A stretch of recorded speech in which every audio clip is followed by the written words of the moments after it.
মই বিজেপিত যোৱাৰ এটা উমঘাম ওলাইছে আৰু সেই সংক্ৰান্তত মই স্পষ্টীকৰণ দিব পাৰোঁ যে আজিলৈকে মই তেনেধৰণৰ কথা ভবা নাই বা ওলোৱাও নাই, কিন্তু আজি যিটো ওলাইছে এইটো ষড়যন্ত্ৰমূলক আৰু যিবিলাক ফেচবুকত ওলাই আছে এইবিলাক আভুৱা আৰু মিছা কথা।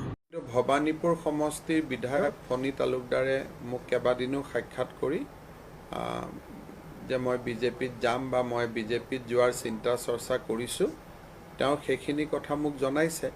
মই ভবানীপুৰ সমষ্টিৰ AIDFৰ MLA হিচাপে ক'ব বিচাৰিছোঁ বা স্পষ্টীকৰণ দিব বিচাৰিছোঁ যে আজি এখন পেপাৰ দৈনিক জনমভূমিত মোৰ দৃষ্টিগোচৰ হৈছে যে মই আৰু সুশান্ত বুঢ়াগোহাঁই বিজেপিত যোৱাৰ এটা উমঘাম ওলাইছে আৰু সেই সংক্ৰান্তত মই স্পষ্টীকৰণ দিব পাৰোঁ যে আজিলৈকে মই তেনেধৰণৰ কথা ভবা নাই বা ওলোৱাও নাই।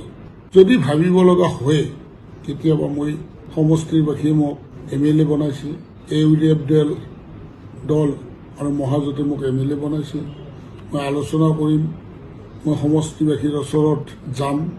সমষ্টিবাসীয়ে যদি কেতিয়াবা ভাবে সেইটো বেলেগ কথা, কিন্তু আজি যিটো ওলাইছে এইটো ষড়যন্ত্ৰমূলক আৰু ইয়াৰ বিষয়ে মই দৈনিক জনমভূমি কাকতৰ এগেইনষ্টত মই এটা মকৰ্দমা এটা দিম আৰু যিবিলাক ফেচবুকত ওলাই আছে এইবিলাক আভুৱা আৰু মিছা কথা।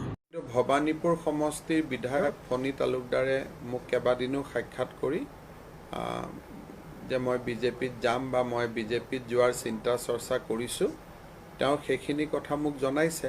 কিন্তু যেতিয়ালৈকে যোগদান নকৰে তেতিয়ালৈকে এইটো কথা মোৰ ফালৰ পৰা কোৱা উচিত নহয়, কিন্তু তেওঁ মোক নিজে কৈ গৈছে যে প্ৰেছত সুধিলে আপুনি ক'ব মই জইন কৰিম বুলি।